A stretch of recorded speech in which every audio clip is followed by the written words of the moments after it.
네, 안녕하세요. 좋은 아침입니다. 기도드리겠습니다. 하나님 감사합니다. 4월의 마지막 날 주님 앞에 첫 시간 드릴 수 있도록 인도하시니 감사합니다. 오늘도 말씀과 기도로 승리하는 하루가 되게 하시고 주님께서 핏값을 주고 사신 주의 몸된 교회와 성도들이 우리의 간절한 기도로 보호받고 세임을 얻도록 주님 역사하시고 기적을 일으켜 주시옵소서. 그리하여 주님만 영광을 받아 주시옵소서. 예수님의 이름으로 기도합니다. 아멘.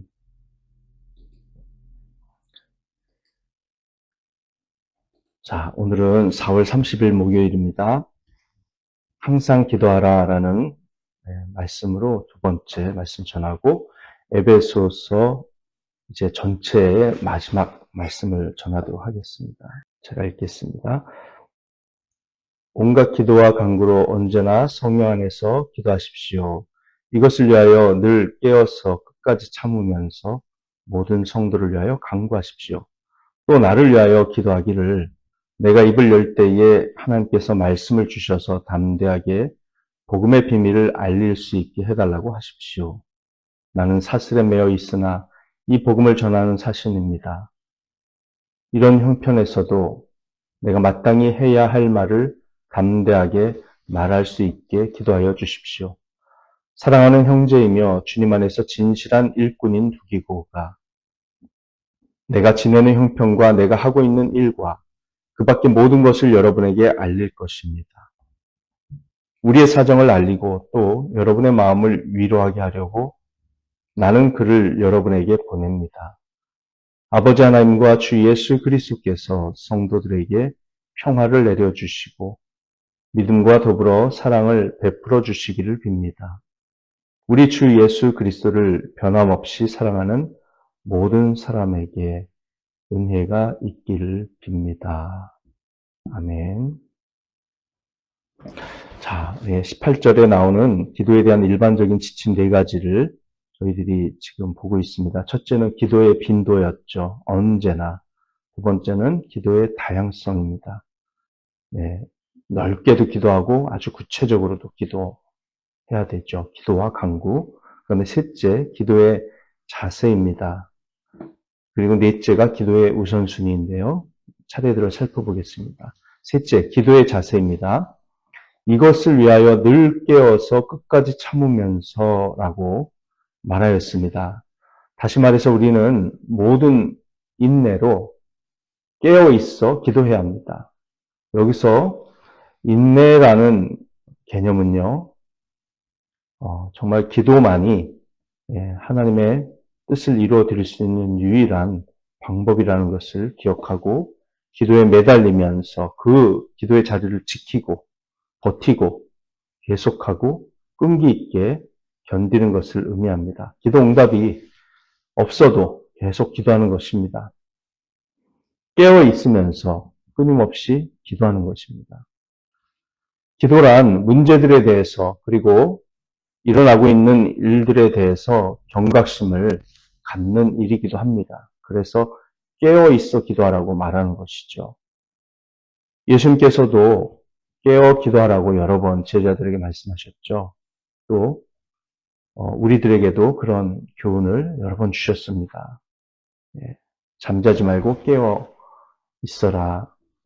베드로전서 4장 7절에도 기도에 힘쓰라고 말씀합니다. 요한복음 14장 13절 14절에서 나와 있듯이 우리는 무엇이든지 예수님께서 선하게 응답하신다는 것을 믿고 인내하며 기도해야 합니다. 너희가 내 이름으로 구하는 것은 내가 무엇이든지 다 이루어 주겠다. 이것은 아들로 말미암아 아버지께서 영광을 받으시게 하려는 것이다. 너희가 무엇이든지 내 이름으로 구하면 내가 다 이루어 주겠다라고 약속하셨어요. 우리가 정말 기도하는 모든 것을 하나님께서는 어떤 방법으로든 응답하시고 그렇게 우리가 예수님의 이름으로 기도했을 때 하나님께서는 영광을 받으십니다. 그런데 여기서 예수님의 이름으로 기도한다는 것에 대해서 제가 예전에 말씀드렸던 적이 있는데 기억하시는지 모르겠습니다. 예수님의 이름으로 기도한다는 것은 그저 기도 끝나고 기도를 마무리하는 방법이 아니고요. 예수님의 이름으로 기도한다는 것은 예수님께서 기뻐하실 만한 내용, 정말 예수님께서 원하시는 뜻이라고 우리가 인정할 만한 그런 내용을 찾고 또 찾아서 그렇게 기도하는 것이 바로 예수님의 이름으로 기도하는 것이라는 것을 제가 말씀드린 적이 있습니다. 그렇게 기도는 하나님의 뜻을 찾아가는 대화의 과정이고 우리의 생각과 사고의 과정이면서 또 의지적으로 하나님의 뜻에 굴복하는 과정이죠. 그 가장 귀한 모범을 예수님께서 겟세마네 동산에서 보이셨죠. 예, 할만하시거든 이 잔을 내게 옮겨 주시옵소서. 그러나 내 뜻대로 마옵시고 아버지의 뜻대로 되기를 원하나이다. 그것이 바로 예수님의 기도의 결론이었고 하나님 아버지께서 기뻐하신 뜻대로 기도하는 그런 기도였습니다. 보시다시피 하나님께서는 자신의 능력을 그리고 당신의 사랑을, 지혜를 드러내시기 위해 우리의 기도에 응답하십니다. 구체적으로 기도하지 않으면 하나님께서는 자신을 드러내실 수가 없습니다. 아니 그렇다기보다는 하나님께서 우리의 기도를 응답해 주셨을 때 우리가 구체적으로 기도하지 않았다면 주님께서 어떤 방법으로 어떤 지혜와 능력으로 응답하셨는지를 우리가 깨닫기가 어려워요. 그래서 우리는 구체적으로 기도해야 되는데요. 깨어서 기도해야 됩니다. 그래서 주변을 잘 관찰하고 기도 제목을 잘 파악하고 기도해야 됩니다. 그래서 영어로는 여기서 깨어서 기도하라는 것에 watch라고 되어 있습니다. 주의를 기울이고 깨어 있으면서 기도해야 됩니다. 우리의 마음이 기도로 가득 차게 되는 순간은 사실 주변에서 일어나는 수많은 일들을 보게 되었을 때입니다. 영적인 필요, 경각심, 두려움, 염려, 근심, 또 성도들을 향한 그 걱정의 마음, 이런 것들을 우리가 가졌을 때 더 기도하게 되는 거죠. 우리의 주변 사람들에게 무슨 일이 일어나고 있는지를 우리는 알아야 합니다. 그래서 기도할 때 우리가 시간을 쏟아야 할 것은 다른 사람들입니다. 즉 밖을 바라보고 그들을 지켜보고 그들의 필요를 보는 데 있습니다. 그리고 이런 기도를 우리가 못하는 이유는 바로 이기심 때문입니다. 다른 성도들과 교회를 사랑한다면 우리는 다른 성도들과 교회의 여러 사역, 상황, 비전, 그리고 문제점들을 위해서 기도하게 될 것입니다. 네, 이것이 바로 기도의 태도입니다. 넷째, 기도의 우선순위입니다. 18절 끝과 19절입니다. 모든 성도를 위하여 간구하십시오. 또 나를 위하여 기도하기를 내가 입을 열 때에 하나님께서 말씀을 주셔서 담대하게 복음의 비밀을 알릴 수 있게 해달라고 하십시오. 나는 사슬에 매여 있으나 이 복음을 전하는 사신입니다. 이런 형편에서도 내가 마땅히 해야 할 말을 담대하게 말할 수 있게 기도하여 주십시오. 바울이 이렇게 요청하였습니다. 모든 성도들을 위해 기도할 때 가장 우선순위의 기도 제목은 무엇일까요? 우리는 가장 필요한 일에 집중해야 합니다. 그래서 여기서 로마 감옥에 gat혀서 이 편지를 쓰고 있는 바울이 기도 제목을 제시할 때 모든 성도를 위해서도 기도하지만 그 중에 나도 포함되어 있으니 나를 위해서도 기도해 주십시오 이랬잖아요. 내가 나를 위해서 기도할 때요. 내가 이 감옥에 갇혀 있지 않습니까? 이 쇠사슬이 내 살을 긁어서 피가 나오고 있습니다. 내 오른쪽 다리를 위해 기도해 주세요. 라고 바울이 말하지 않았습니다. 네. 그런 내용 다 있겠죠. 아프고 힘들고 어렵고. 근데 바울은 공식적으로 서신에는 그런 내용을 쓰지 않았고요. 그저 자기가 그리스도의 복음을 전하는 사신, 대사라는 점을 강조하면서 자신에게 담대함이 주어져 복음의 비밀을 말할 수 있는 입이 열리게 해달라고 기도를 부탁하고 있습니다. 다시 말해서 사탄이 내 입을 다물게 하려고 유혹할 때 내가 그 유혹을 이기고 복음을 전할 수 있도록 어떤 상황에서도 그 영적 싸움에서 승리할 수 있도록 나를 위해 기도해달라고 부탁하고 있는 것입니다. 사랑하는 여러분, 우리는 주변의 필요를 살피며 성도들 간에 서로를 위해 끊임없이 간구해야 합니다. 그런데 단지 물질적인 필요, 성공, 결혼, 학업, 건강을 위해서만 기도해서는 안 됩니다. 그런 것들도 다 기도해야 되지만 더 나아가서 진심으로 그들의 영적 필요를 알고 기도해야 됩니다. 그것이 기도의 우선순위입니다. 우리는 모든 성도를 위하여, 즉 서로를 위해 기도하되 그 성도들을 통해 영적인 우선순위인 복음 증거가 이루어지도록 기도해야 합니다. 다른 성도들이 목사인 저를 위해 기도해 줄 때 사탄의 공격으로부터 보호를 받고 말씀을 잘 전할 수 있게 해달라고 기도하시니 저는 늘 보호를 받습니다. 저는 매일 새벽마다 저희 성도들을 위해 기도합니다. 우리는 그처럼 다른 성도들을 위해 기도함으로써 기도하는 법을 배웁니다. 이것이 바로 그리스도의 몸 안에서의 신앙생활이고 기도생활이죠. 그런데요, 솔직히 말해서 우리 대부분은 자신의 삶에 곤란한 일이 생기기 전까지는 기도에 진지하게 임하지 않습니다. 우리는 다른 사람의 문제보다 자신의 문제에 대해 10배는 더 강렬하게 반응하는데요. 이는 우리가 죽을 때까지 안고 가야 하는 자기 중심성 때문이죠. 사랑하는 사도 바울처럼 우리는 기도할 수 없을까요? 바울이 디모데를 위해서 이렇게 이야기했습니다. 나는 눈물로 밤낮으로 너를 위해 기도했다. 눈물을 흘리며 밤낮으로 누군가를 위해 기도해 본 적이 있습니까? 자신의 어려움 때문에 몇 번 울었을지는 몰라도 타인의 영적인 전표나 심각한 영적인 문제를 위해 그렇게 기도하는 사람은 많지 않을 것이라고 생각합니다. 그러나 우리가 그렇게 순종한다면 정말 주님께서 기뻐하시고 기적을 일으켜 주시리라 믿어요.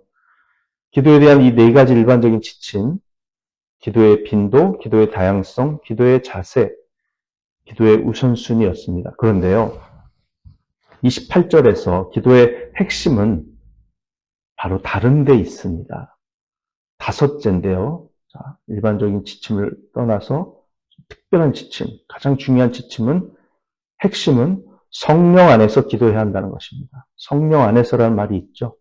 성령 안에서. 성령님 안에서.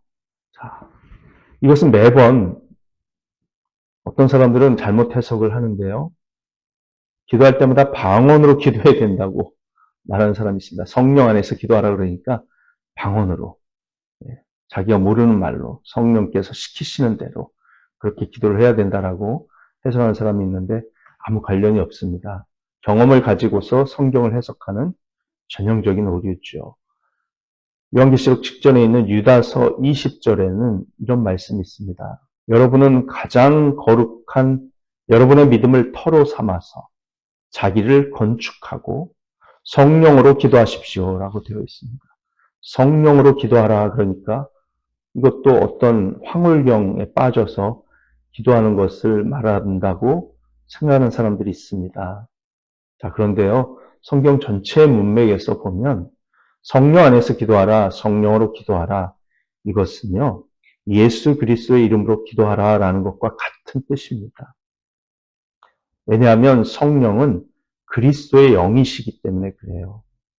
예수 그리스도의 이름으로 기도한다는 것, 제가 아까도 설명드렸습니다만, 그것이 바로 그런 뜻이라면, 우리는 성령으로 기도하고 성령 안에서 기도하라라는 것을 이렇게 해석해야 되는 거죠. 즉, 성령의 뜻을 구하면서 기도해야 합니다.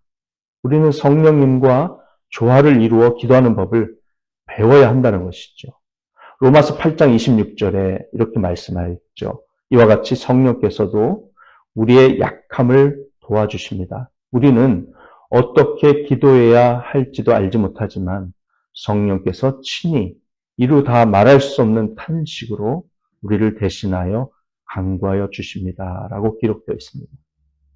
우리를 위해 항상 중보하시는 분이신 성령님과 함께 우리의 기도를 듀엣으로 만들어 가야 합니다. 여러분이 그리스도인의 삶을 사는 동안 내내 여러분 안에 계신 하나님의 성령께서 여러분을 대신하여 기도하고 계십니다. 로마서 8장 26절이었는데 27절, 28절에 계속 놀라운 말씀이 나옵니다.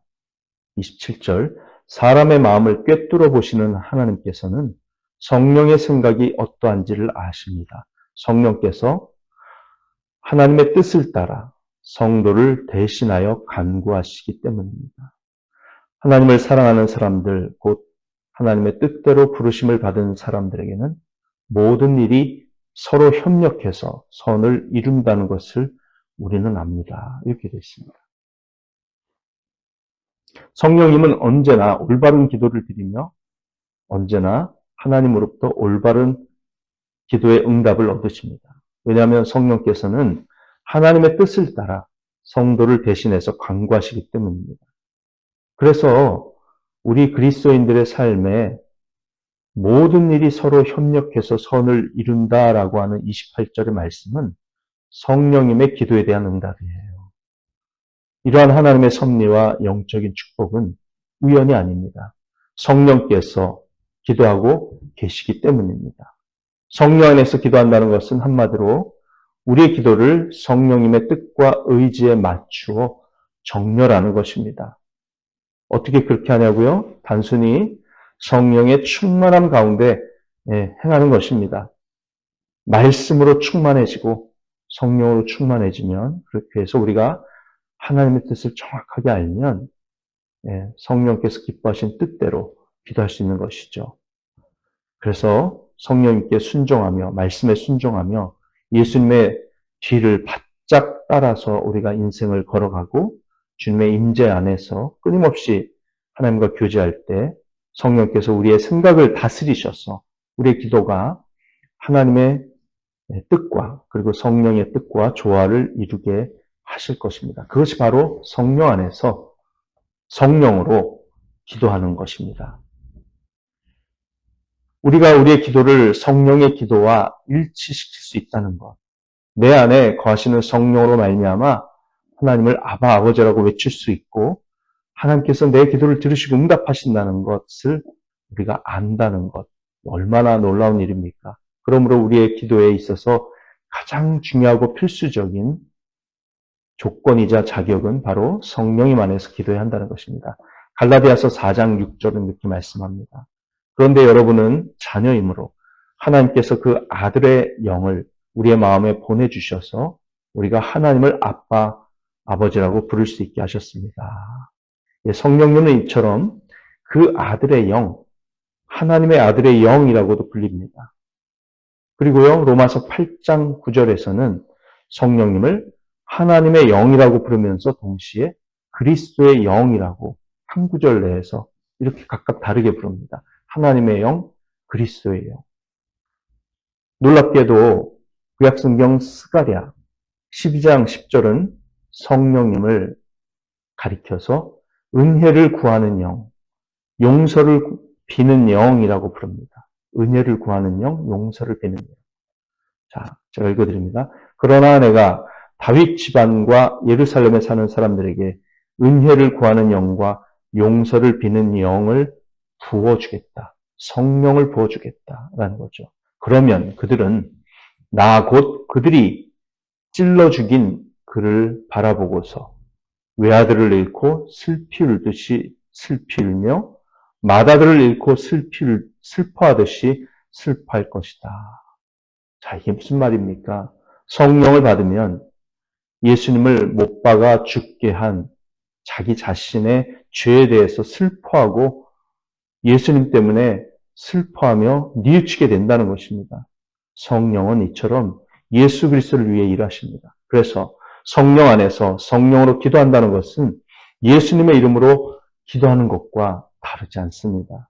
그러므로 사랑하는 여러분, 우리는 기도해야 하며 우리의 삶은 성령에 대해 그리고 다른 성도들에 대해 열린 교제가 되어야 합니다. 그리고 이것은 참으로 은혜 안에서 치유되고 힐링이 되는 일 아닙니까? 얼마나 힐링이 되는 일인지 우리가 서로를 위해서 중보기도 하고 그렇게 해서 서로에게 기도의 응답을 나누고 이런 영적인 교제가 지속 가능하다는 것은 얼마나 힐링이 되는지 여러분 경험해 보셔서 알 것이고 또 이것은 우리가 더 개발하고 더 경험해 가야 하는 놀라운 영적인 축복입니다. 자, 이제 19절입니다. 바울은 구체적인 예로 글을 마무리해 가고 있습니다. 19절. 또 나를 위하여 기도하기를 내가 입을 열 때 하나님께서 말씀을 주셔서 담대하게 복음의 비밀을 알릴 수 있게 해달라고 하십시오. 나는 사슬에 매어 있으나 이 복음을 전하는 사신입니다. 이런 형편에서도 내가 마땅히 해야 할 말을 담대하게 말할 수 있게 기도하여 주십시오. 자, 바울을 위해 무엇을 기도해야 합니까? 육체적인 필요를 위한 것이 아니라 자신의 영적 전쟁을 위해 기도해 달라고 바울은 말하고 있습니다. 예. 이것이 바로 본복입니다. 바울이 갇힌 감옥에는 영적 싸움이 있었습니다. 바울은 로마에 갇힌 죄수로서 적과 코를 맞대고 눈을 마주치며 맞서고 있었습니다. 일반적인 국가의 사신, 대사는 외교적인 면책권을 가졌지만 이 그리스도의 대사인 사도 바울은 쇠사슬에 묶여 있었습니다. 그런 상황에서 그는 말합니다. 참 이 영적인 싸움이 힘드네요. 아시다시피 때로는 그만두고 싶고 때로는 용기를 잃는 것 같을 때 그럴 때가 있습니다. 그러나 하나님께서 제게 복음을 말할 수 있는 능력을 주시도록 여러분 저를 위해서 기도해 주십시오. 저는 예수님의 뒤를 따르겠습니다. 바울이 이렇게 말하고 있는 거죠. 바울이 이렇게 기도 부탁을 했듯이 설교자와 목사인 저도 기도를 자주 부탁합니다. 여러분 설교자를 위해 기도해 주십시오. 사람들은 그렇게 말합니다. 아니 설교자 같은 분들을 위해 뭘 기도해야 하죠? 이미 설교자는 영적으로 강하고 모든 걸 갖춘 분이니 그분을 위해서 기도할 시간이 있다면 차라리 연약한 성도들을 위해 기도하는 편이 나아요. 기도할 시간도 많이 없는데 성도들을 위해서 더 많이 기도해야죠. 예, 틀린 말은 아닙니다. 그런데 우리가 기억할 것은요. 선두에 선 사람이 넘어지면 수많은 사람이 그와 함께 넘어진다는 걸 우리는 기억해야 됩니다. 제가 관심 종자여서 기도해 달라는 게 아닙니다. 제가 무너지면 교회도 무너질 수 있기 때문에 그리스도의 교회를 위해서 그렇게 기도를 부탁하는 거죠. 사도 바울도 그것을 잘 알았던 것 같습니다. 지도자가 중보기도의 힘으로 인해 영적으로 강하게 지내면 그를 따르는 다른 성도들도 그 지도자의 본보기가 가진 만큼 강해진다는 사실을요. 그래서 그렇게 기도를 부탁합니다. 그리고요. 에베소서를 쓴 후에 사도 바울은 빌립보서를 썼는데요. 거기에 이렇게 나와 있습니다. 빌립보서 1장 12절부터 14절입니다. 형제자매 여러분, 내게 일어난 일이 도리어 복음을 전파하는 데에 도움을 준 사실을 여러분이 알아주시기를 바랍니다. 내가 그리스도 안에서 감옥에 갇혔다는 사실이 온 친일대와 그 밖에 모든 사람에게 알려졌습니다. 주님 안에 있는 형제 자매 가운데서 많은 사람이 내가 갇혀 있음으로 말미암아 더 확신을 얻어서 하나님의 말씀을 겁없이 더욱 담대하게 전하게 되었습니다. 예, 에베소 교회 성도들이 바울을 위해 기도할 때 바울은 더 강력한 본보기가 되었고 그것이 다른 이들에게 선한 영향력을 끼쳐서 바울을 따라 담대하게 복음을 전하는 사람들이 되었다고 고백을 하고 있습니다. 자, 바울은 자신의 더 자세한 상황을요, 에베소 교회 성도들에게 알리고 싶어 했습니다. 이제 마무리하면서 21절, 22절 보겠습니다. 사랑하는 형제이며 주님 안에서 진실한 일꾼인 두기고가 내가 지내는 형편과 내가 하고 있는 일과 그 밖의 모든 것을 여러분에게 알릴 것입니다. 우리의 사정을 알리고 또 여러분의 마음을 위로하게 하려고 나는 그를 여러분에게 보냅니다. 이 두기고라는 사람은요, 참고로 신약 성경에서 5번 언급된 바울의 친한 동료로서 복음의 동역자로서 에베소서를 에베소 교인들에게 전달하고 바울에 대한 소식을 전한 사람이었습니다. 에베소 교회 성도들은 걱정과 염려에 차 있었고 바울의 삶에서 무슨 일이 일어나고 있는지 감옥 생활이 어떤지 알지 못했기에 듣고 싶어 했습니다. 바울은 내가 그를 보내니 그가 이 모든 정보를 전해줄 것입니다. 그래서 여러분이 진정으로 분별력 있게 기도할 수 있도록 하고 싶습니다. 라고 말하는 것이죠. 바울은 또한 성도들의 마음을 위로하고 싶어 했습니다. 두기고가 바울은 잘 지내고 있다고 말해줄 것을 기대했고 또 어디에서 영적인 싸움이 벌어지고 있는지 자세히 알려주어서 성도들이 기도 가운데 선교 사역에 동참하도록 하기를 원했던 것입니다. 자, 우리들은 성도로서 서로 소통해야 합니다. 고난을 나누고 영적인 싸움의 상황을 나누고 승리를 나누어야만 서로의 짐을 서로 짊어줄 수 있습니다. 짐을 져줄 수 있습니다. 기도에 관한 참으로 훌륭한 교훈을 바울이 우리에게 에베소서 마지막에서 보여주고 있습니다. 우리는 하나님을 의식하며 이기심 없이 깨어있고 성령으로 충만해서 끈기 있게 기도 속에서 오직 하나님의 영광만을 구하는 담대한 사람들이 되어야 합니다. 그리고 우리가 그런 삶을 살고 그런 기도를 드릴 때 우리는 점점 예수님의 형상을 닮아갈 것이라고 믿습니다. 또한 우리가 서로를 위해 기도할 때 이 영광스러운 교회가 세워지고 하나님께서 영광을 받으실 것입니다. 이것이 이 에베소서의 절정입니다. 바울은 축도로 편지를 마치죠. 네, 이것은 설명할 말이 없습니다. 그냥 읽고 마치겠습니다. 23절 아버지 하나님과 주 예수 그리스도께서 성도들에게 평화를 내려주시고 믿음과 더불어 사랑을 베풀어 주시기를 빕니다. 우리 주 예수 그리스도를 변함없이 사랑하는 모든 사람에게 은혜가 있기를 빕니다. 네. 변함없이 사랑하는 성도가 되기를 원합니다. 그래야 은혜가 충만합니다. 자, 오래전에 한 하나님의 성도가 드렸던 기도를 읽어드림으로써 말씀을 마치고자 합니다. 들어보세요. 오 주님, 기도를 통해 저는 영원한 세계로 멀리 나아갑니다. 그 넓은 바다 위에서 제 영혼은 필멸의 해안에 있는 모든 악을 이깁니다. 쾌락과 잔혹한 실망으로 가득한 시간은 그때만큼 무심하게 느껴지지 않습니다. 기도할 때, 오 하나님, 저는 제 자신이 아무것도 아님을 깨닫고 제 마음이 주님을 향한 간절한 열망으로 주님을 따르며 주님과 함께 살고자 하는 격렬한 갈망으로 가득 차 있음을 발견합니다. 저를 새 예루살렘으로 향하는 길에 힘차게 밀어주는 성령의 바람이여 하나님 찬송을 받으시옵소서. 기도 중에 이 세상의 모든 것은 사라지고 오직 마음의 거룩함과 다른 사람의 구원만이 중요해 보입니다. 기도 중에 나의 모든 세속적인 근심과 두려움, 불안은 사라져서 한 줄기 바람처럼 하찮아집니다. 기도 중에 내 영혼은 주님께서 당신의 교회를 위해 행하시는 일들을 생각하며 내면적으로 고향되고 주님께로 돌아오는 죄인들을 통해 주님께서 위대한 이름을 얻으시기를 간절히 소망합니다.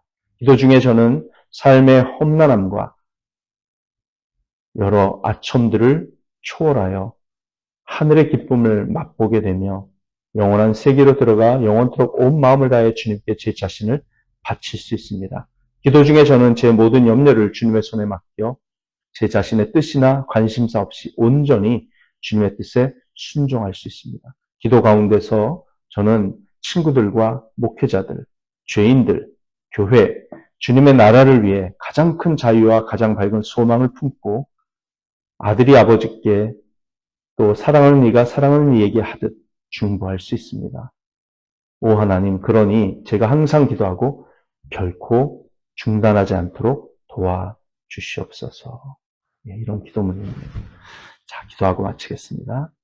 하나님 아버지, 우리가 기도의 사람들이 되게 하여 주시고 결코 자만하지 않고 결코 안주하거나 자기 만족에 빠지지 않게 하여 주시옵소서. 에베소서 전체를 통해 배운 우리의 모든 지식과 주님께 주시는 이 모든 영적인 축복들은 오직 우리의 삶이 성령 안에서 하나님과 깊은 교제를 나누는 삶으로 인도하며 또한 그런 기도의 삶을 통해서 경험된다는 것임을 잊지 않게 하여 주시옵소서. 우리가 예수님을 바짝 뒤따르며 마치 우리 삶 그 자체가 기도로 드려지는 것처럼 살아가게 하옵소서. 이러한 놀라운 영적 특권을 주신 하나님께 감사드리며 예수 그리스도 이름으로 기도합니다. 아멘. 감사합니다. 자, 마쳤습니다. 이제 내일부터는 갈라디아서 들어가겠습니다. 사랑하고 축복합니다. 복된 하루 되십시오. 하시겠습니다.